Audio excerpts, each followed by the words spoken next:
দেখো বাবা, আমি তোমার এখানে একা কান্না দেখতে আসিনি, আমি কোনো ড্রামা করতে আসিনি। ভাইজান কখন বাড়িতে আসবে না আসবে সেটা আমার দেখার বিষয় না। আমি চলে যাব, আর আমি যাওয়ার আগে আমি আমার সম্পত্তি দলিলটা নিয়ে যেতে চাই। এটাই আমার ফাইনাল কথা। এই সম্পত্তির জন্য চাস? হ্যাঁ, আমি মরলে তুই সম্পত্তি নিস?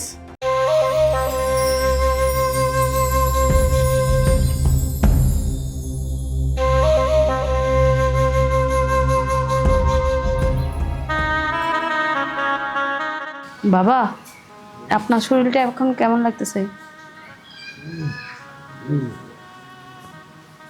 এখন কিছু লাগবো আপনার? কিছু খাবেন? বলেন আপনি।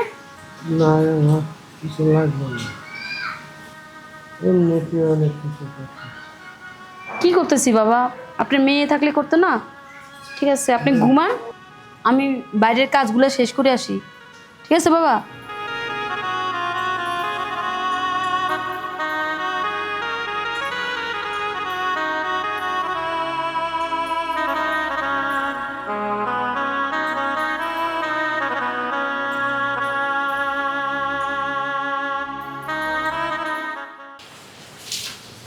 এই শুনুন না, কোথায় যাচ্ছ তুমি?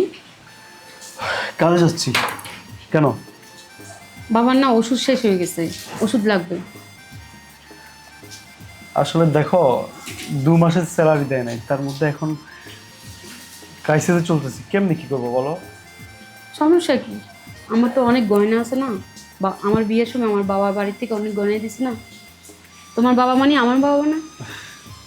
আসলে তুমি অনেক ভালো, আমার বাবার জন্য এত কিছু করতেছো। আচ্ছা ঠিক আছে, আমি দেখি আসার সময় নিয়ে আসবো। আর ডাক্তারের জিজ্ঞেস করবা কবে বাবাকে নিয়ে যাব। আচ্ছা ঠিক আছে, জিজ্ঞেস করবো। আচ্ছা যাও, তাড়াতাড়ি আসবা।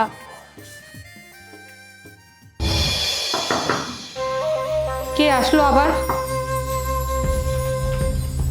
আসো। আরে লিজা, কেমন আছো বোন? আমি ভালো আছি, এত আদিক্ষেতা দেখানোর কিছু নেই। ভিতরে আসো। ওয়ালাইকুম আসসালাম, আসো।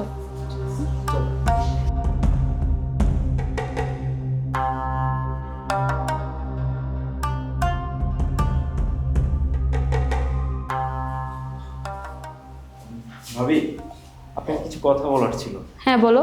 ভাবি দেখেন, ওর কথা কিছু মনে করবেন না, ও বাচ্চা মানুষ, ও আর কি বুঝে বলেন।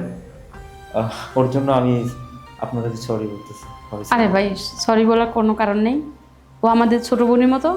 ঠিক আছে, আমি রাগ করি নাই, ওর কথা কিছু মনে করি নাই। ঠিক আছে ভাই, ঠিক আছে, তো বসো, আমি নাস্তা বানিয়ে দিচ্ছি। আচ্ছা ঠিক আছে। ওকে।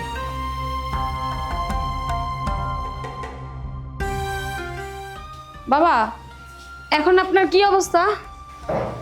একটু একটু ভালো লাগতেছে। ভালো লাগতেছে? আপনার ছেলে বাজারে গেছে, ওষুধ আনবে আপনার জন্য। তোমার মতো মা থাকলে ওষুধ এমনি ভালো হয়ে যাবে।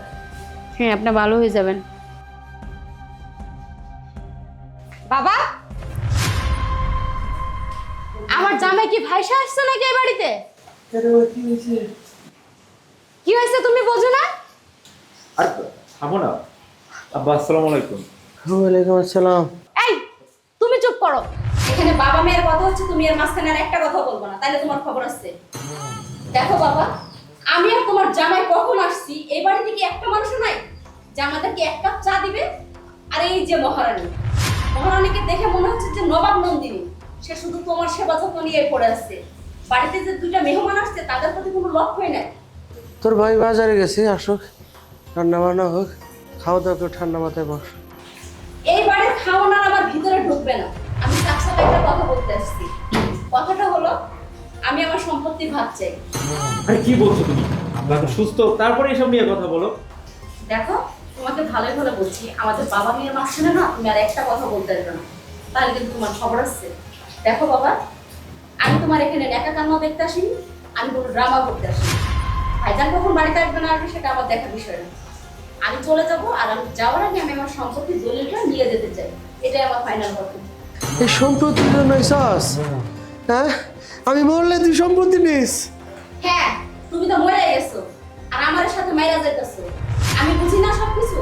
তোমার এই যে সেবা যত্ন করতেছে তোমার সম্পত্তিগুলো গ্রাস করার জন্য, আর আমি সেটা কখনোই হতে দিব না।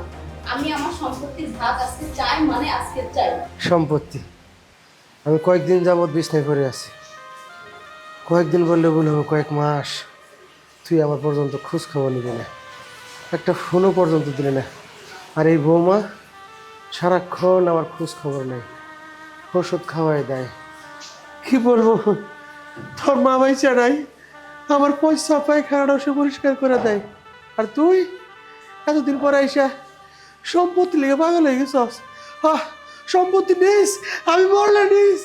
এত কথা আমি বুঝি না বাবা, আজকের ভিতরে আমি আমার সম্পত্তির ভাগ চাই এই বলে দিলাম।